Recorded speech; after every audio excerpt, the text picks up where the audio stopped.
Apollo 11. Moon landing. They told us the moon was a place you could reach in a week if your math was good and your courage held. The set was simple: black sky, gray dust, a flag that stood like a question.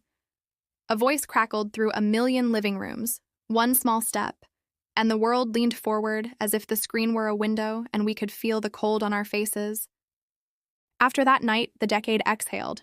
Cities still burned, grief still sat at kitchen tables, and a war still wrote its ledger in boys' names. But for a few hours, a blue planet believed in itself again. Then the credits rolled, and the strangest thing happened. The show ended. 6 acts, all triumphant, no on-stage disasters, and the curtain dropped for half a century. We learned to repeat the story until it sounded like scripture. But some lines never quite settled. Where the lander's fire kissed dust, the ground kept its secrets. No crater, barely a scuff. In the photographs, shadows misbehaved, stretching at angles a single distant sun shouldn't grant. Crosshairs slipped behind objects they were meant to mark. The sky, which should have been a riot of stars, kept its silence. And the flag? Was it only the memory of an unfolding frame? Or did cloth remember wind it could not have met? None of that would matter if the tapes could speak. The originals, the raw heartbeats of data, the high-fidelity pulse of the thing itself. But the vault, when opened, had been emptied by time or thrift.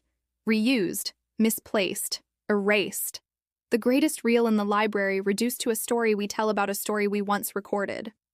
We learned other curiosities by accident.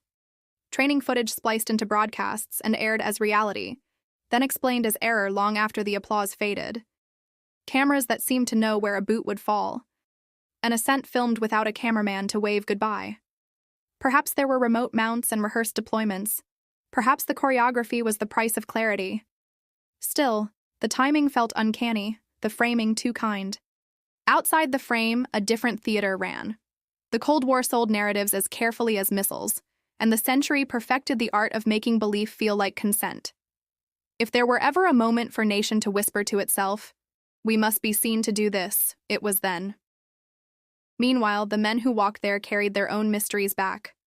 One withdrew into quiet as if words were too small for the rooms he'd stood inside. Another raged and cracked and healed in public, a human life refusing to fit the poster. Skeptics called it guilt. Kinder hearts called it weight. There were practical puzzles, too. The belts of radiation we now teach our engineers to fear, crossed then by suits and tin and hope. A rover that unfolded from a capsule that seemed to offer no place to hide it, yet rolled obediently across a horizon that belonged to no one. And over it all, the coincidence that taste will not forget.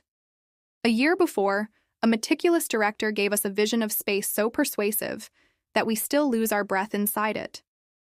When reality arrived dressed in similar light, some wondered if art had only revealed the technique of wonder. Trust the tracking, we were told.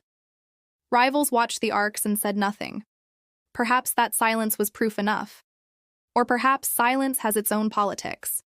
Sometimes you gain as much by letting your enemy keep a myth as by taking it away. The neatness of it all, the arc without a break, the string of safe returns while later, richer craft would fail in flames, read to some like a fairy tale that forgot the part where the hero bleeds. But maybe the question was never, did we go? Maybe it was, what did we show?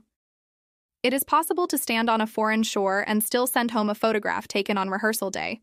It is possible to fly and still keep contingency film in a can in case the world needs a happy ending more than it needs a true one.